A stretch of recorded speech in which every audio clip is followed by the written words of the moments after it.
with the events that we're seeing around the world, and particularly what's happening in Iran and Israel, these events to me are just fulfilling prophecy. Amen. And it just shows us how close we are to the coming of the Lord for this church. And as I see these things that have been prophesied and being fulfilled, as I said, prophecy is history written in advance by God. And all His words will be fulfilled. So the important thing to remember is that when you see things happening like this, it's the words of Jesus in Luke 21:36. Look up, for your redemption draws near. I mean, every time we see these things that involve Israel, that is something that I get, my ears really perk up. Because Israel is God's prophetic time clock. Everything has to do with Israel and their history and what's going on. Now, why is that so important that we'd even look at Israel and even think about Israel? Well, it all goes back to God's covenant with Abraham. His covenant with Abraham to bring forth the Messiah through his line. And the promises to Abraham are found in Genesis chapter 15 and 17. And Genesis 15 is where he made the covenant with Abraham. You see, that is called the covenant of decision. That is the time when God decided at that point in history that He was going to come down and rescue mankind. But He had to have someone that He could make a covenant with through the line of coming all the way back to Seth, down to Enoch, to Methuselah, to Noah, to Abraham, down.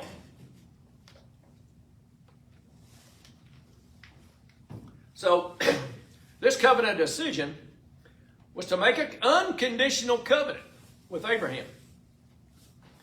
It did not depend on what Abraham did. It depended all on what God was going to do. And He made these promises to Abraham. Didn't depend on if Abraham was going to obey it or do it. God said, I'm going to do it. And but Abraham obeyed. And through this came the heir of Isaac. From Isaac to Jacob. From Jacob, then we have Judah, the line of Judah, of which the tribe came down. Judah means praise. And through the line of the tribe of Judah would come the Messiah. Judah was always now, after from the prophecies of Genesis 49, when God was given the prophecies to Jacob, it said that Judah would be the tribe that come through. So in the tabernacle in the wilderness, facing the eastern gate where people entered, Judah was always the tribe right there in front. Because it was what we'd call an elevated tribe. Because why? That's where the Messiah was coming. Through that tribe. And when you read the history of what it took to bring about this event through Judah, with Rahab the harlot, Tamar, all the way down, Ruth, the Moabitess, all these things that God did to bring about this promise, this covenant promise, to bring the Messiah into the world. It's just a miracle. God, and the thing of it is so awesome about God is God chose the Jews as His chosen people to bring this covenant through. That's why they're chosen. They're chosen because He picked them to bring the covenant. Because all these other Gentile nations were heathen nations. They were worshiping all kinds of gods. Israel. Now this is the miracle of Israel. They've only had one God, and that's all they've ever worshipped. One God. All the way back.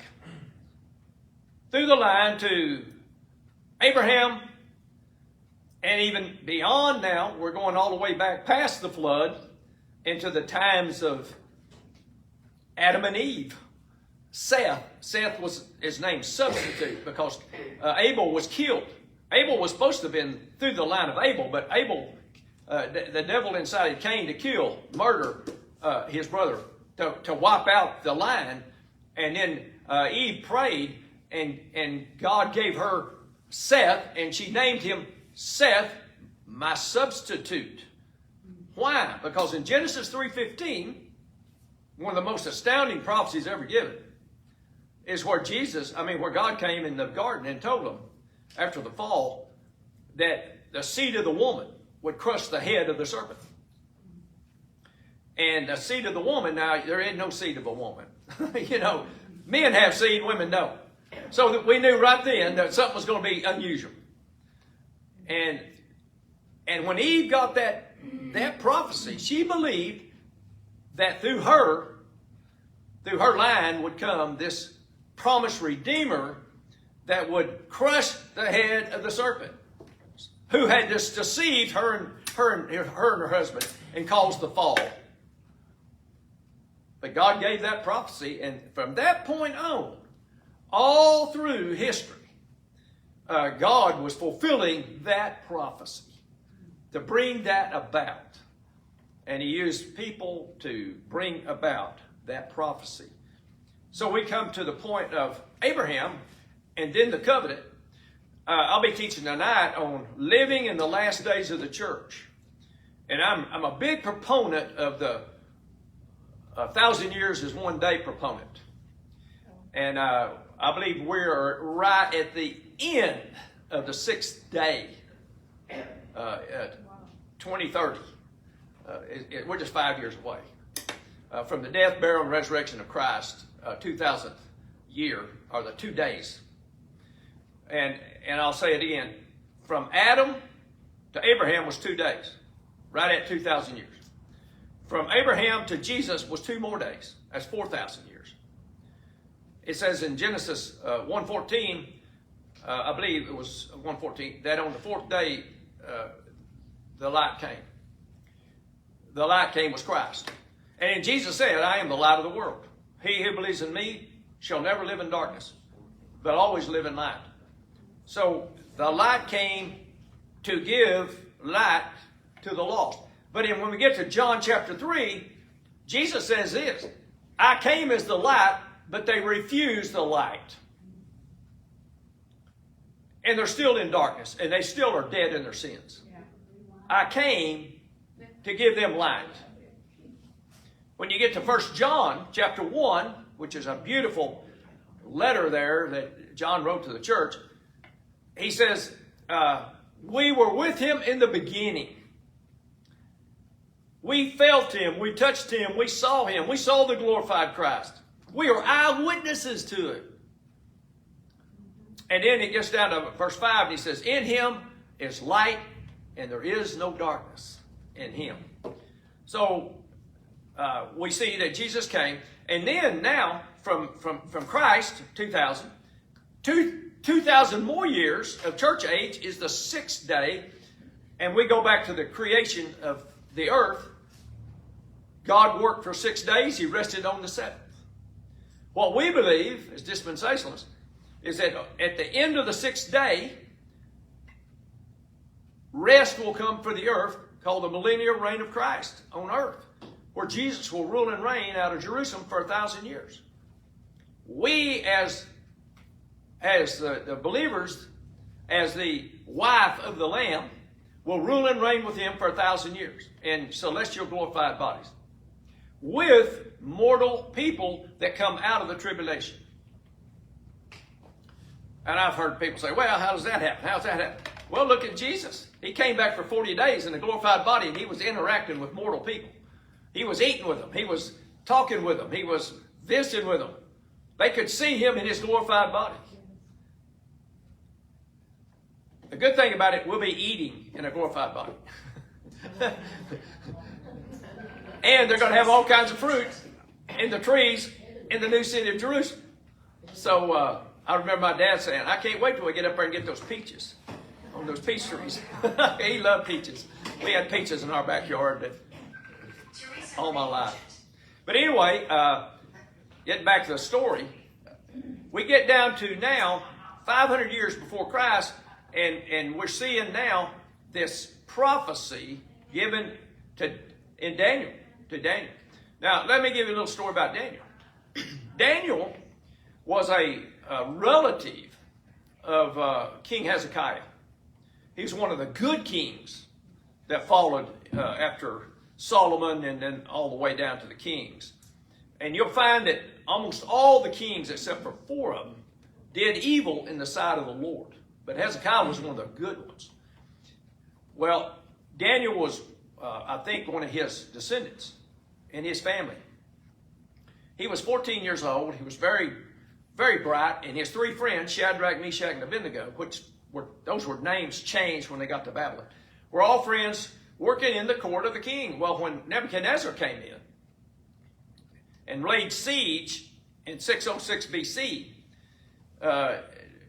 Nisan 1, 606 BC, and that's a very important date because that began the times of the Gentiles. Very important date. What does it mean, the times of the Gentiles? That means, from that day on, Israel was no longer a sovereign nation. They were under rule and control of another nation. 606 BC, Nisan 1.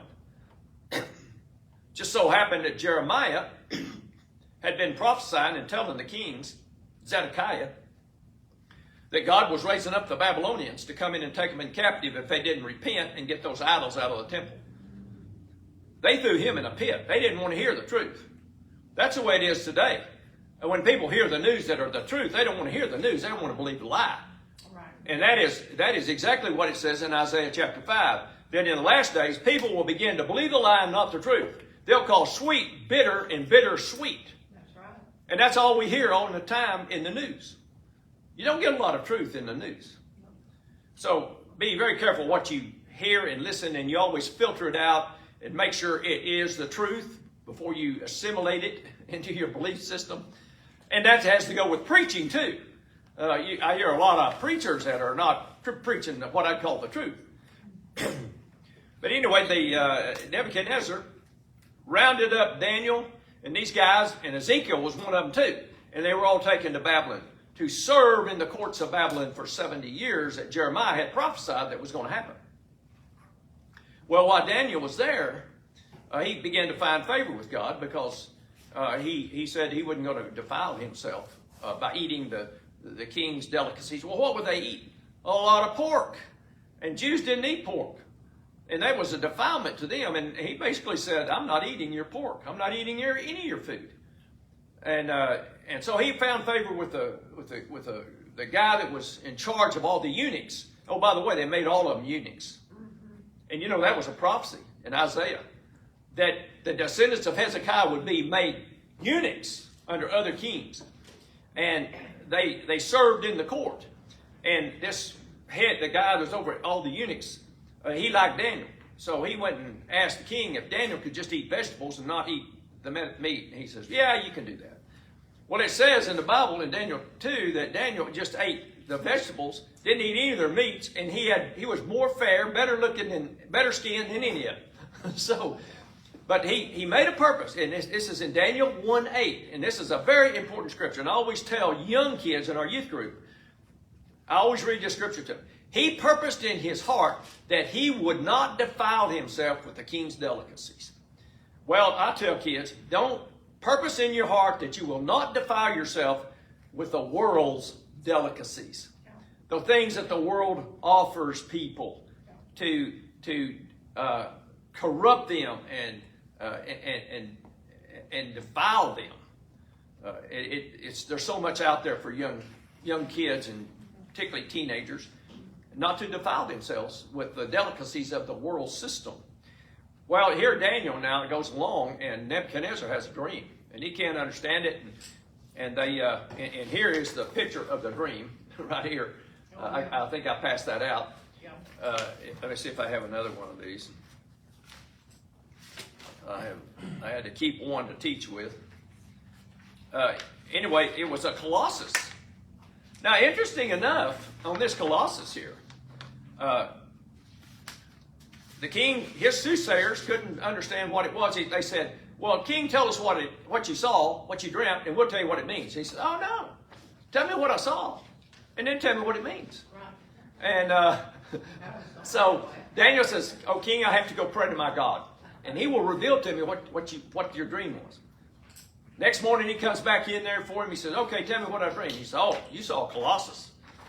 You saw a Colossus. And this head of gold, it had a head of gold right there.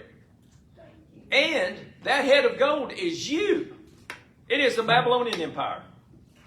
And then it had a chest of silver, which became the Medo-Persian Empire. Darius the Mede, Cyrus the Persian, Medo-Persian. They came together. Guess what that is today? Iran. All of Persia. Everything you see in Iran on the maps, like I watched it for 2 hours last night. That is old Persia. The Persians. They are much more refined people than just across the border of the Arabic Iraqis. And they have fought wars. The last war they fought was in 1982 when Saddam Hussein used chemical warfare against the Iranians and killed over 20,000 of them with poisonous gas. Then up in Kurdistan, the Kurds who had kind of defected up in the northern mountains, he killed about 20,000 of them with poisonous gas and chemical warfare. Don't ever tell me that there wasn't weapons of mass destruction in Iraq when we went in there to take Saddam Hussein out. Because George Soros sat right in there on that stage and told us that they had all kinds of weapons of mass destruction, but they knew George Bush was going to go to war. So they loaded it all up in Red Cross trucks and drove it to Syria to get it out of the country. So when they came in, they wouldn't find it. Now, George Soros was the 3-star general that was over all the Iraqi Air Force during the Iraqi War. And then he became the Minister of Peace between America and Iraq. And he just happened to come to our church and speak all day one day. And I had lunch with him, and he told me all about Iraq and the corruption in that government. And he told me, he says, every child and every person in Iraq, we're so rich that every one of them could have all their college paid for, drive a Mercedes-Benz, and have all the clothes money they wanted. But the leader, Saddam Hussein, steals all the money to put in war efforts and atomic bombs and all those things, and he doesn't let the people have anything. That's the way it is in Iran with these Ayatollahs. The poor people don't get hardly anything, and the Ayatollahs steal all the money. What are they doing? They're paying proxies like the Houthis, the Hezbollah, the Hamas to fight against Israel and America. So all the money's gone. Now, what I think is getting ready to happen in Iran is that the people are going to rise up. See, the Ayatollahs are very weakened right now.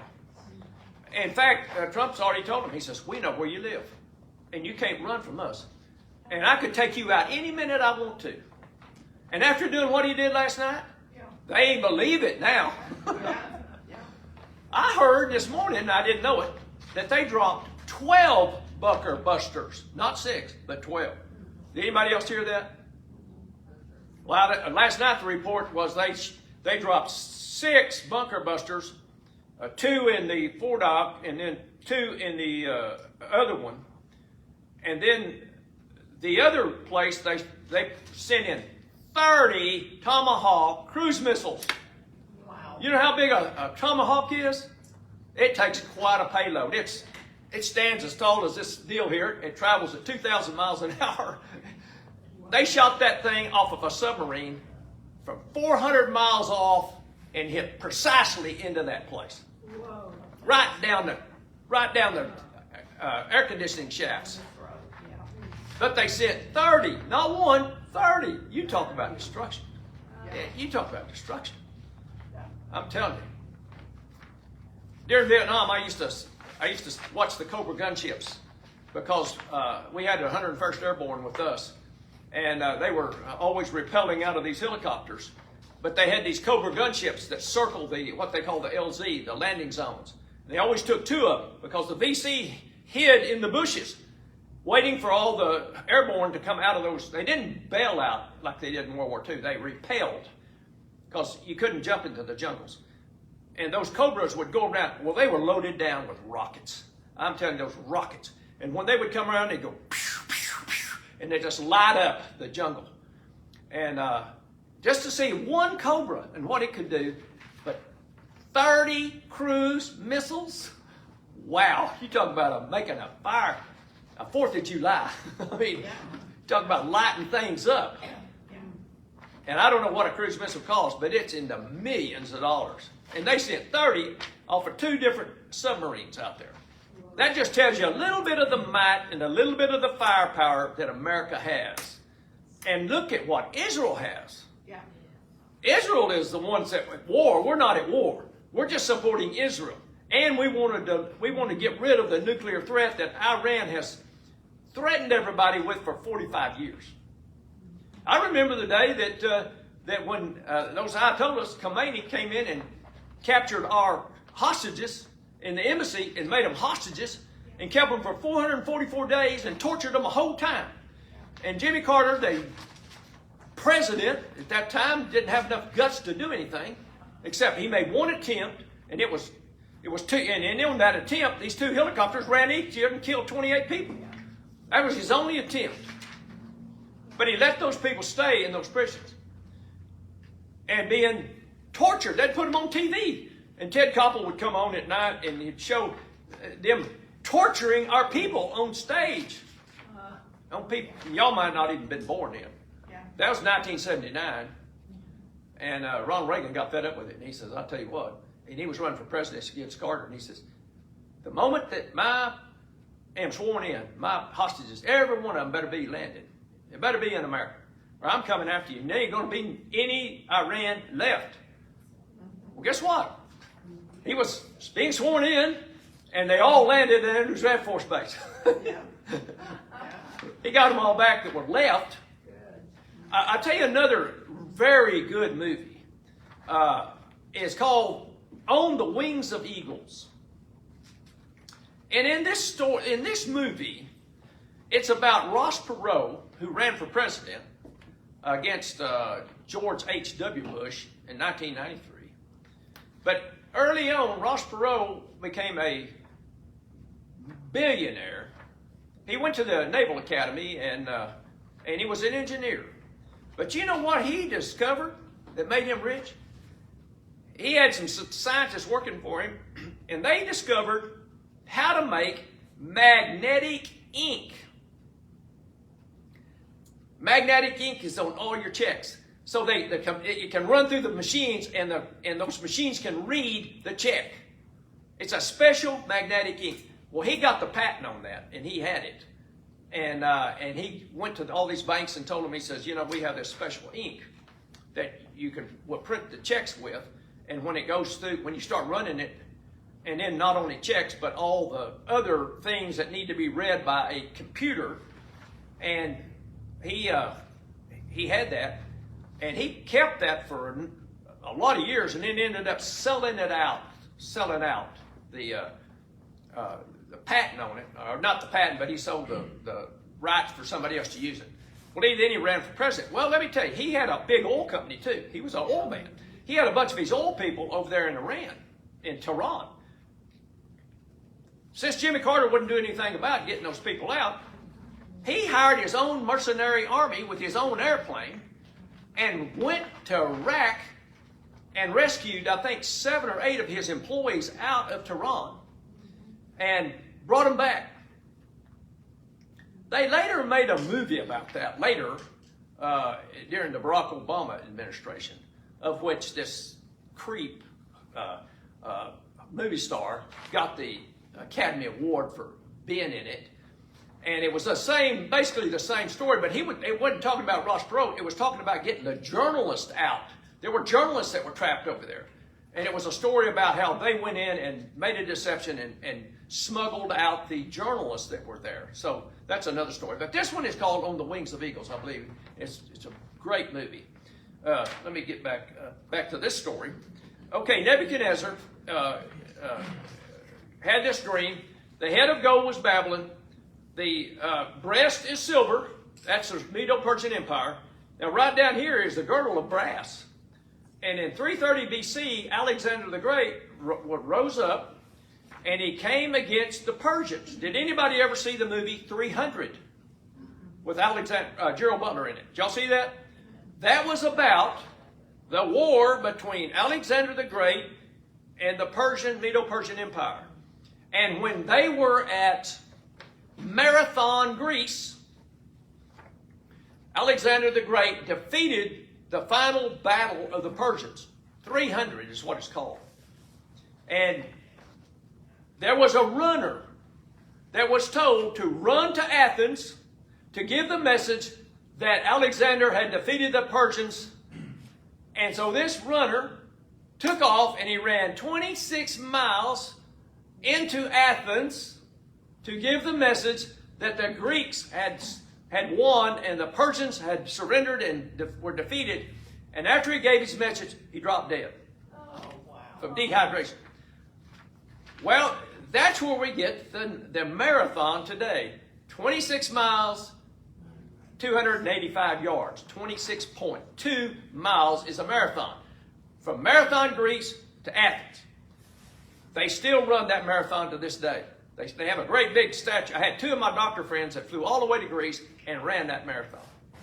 And let me tell you, they told me, not only was the height in the mountains, but the heat and the dehydration, they nearly thought they were going to die. But they finished, and you finished the marathon by running around the inside of the Olympic Stadium that was built in 1896 for the first Olympic. I had the privilege of staying in a hotel about a quarter of a mile from the Olympic Stadium, and I went down there, and every day I was in Athens, I ran the Olympic marathon deal. Now, right across from our hotel was a temple of Apollos that was built 2,500 years BC. I mean, you just look out your window, that thing was built 2,500 BC, and it still, has the ruins there. And then we could walk out our front door of our hotel. We could look up at the top. We could see the Parthenon up there. I mean, now the Parthenon is still up there, and that is quite a deal to see. If you ever get to go to Greece, to Athens, it's a pretty neat place to go. But I will tell you this: spiritually, it is super heavy.